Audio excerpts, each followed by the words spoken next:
Hey everybody, second part of chapter 11, lesson 1 here, and what we're looking at as we're discussing this again is the kind of the origins of World War II and how or whether or not World War II could have been prevented. And in the minds of a lot of Americans, the answer there is yes. Because let's not forget, if we had done anything to stop any of these dictators from rising to power, whether that was in Japan, today is cycle day, or in Italy, or in Germany, we may have seen, or even in the Soviet Union, we may have seen this war not have happened. So a lot of Americans will say, yeah, we could have prevented this war. And then, may I have your attention, please?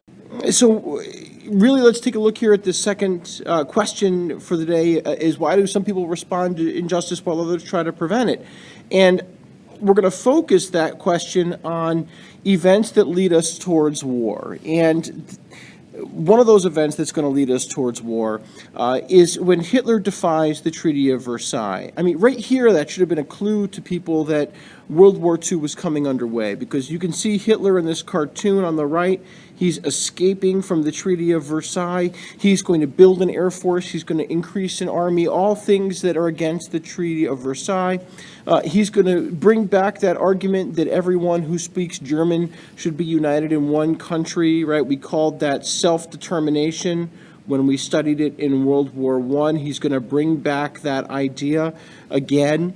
And in fact, Hitler is going to pursue a treaty with Italy and Japan over the coming years, and they'll be known as the Axis powers. So again, we have alliances beginning to develop.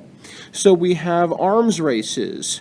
We have self-determination and alliances. These are all issues that caused war in World War I, and here they are again as we approach World War II. And yet, Europeans don't respond to this. They fear another world war, and so because they're a little chicken, they choose not to engage, and they make excuses for that. They say, well, the Treaty of Versailles is unfair. And it was unfair, but not unfair enough to permit an arms race.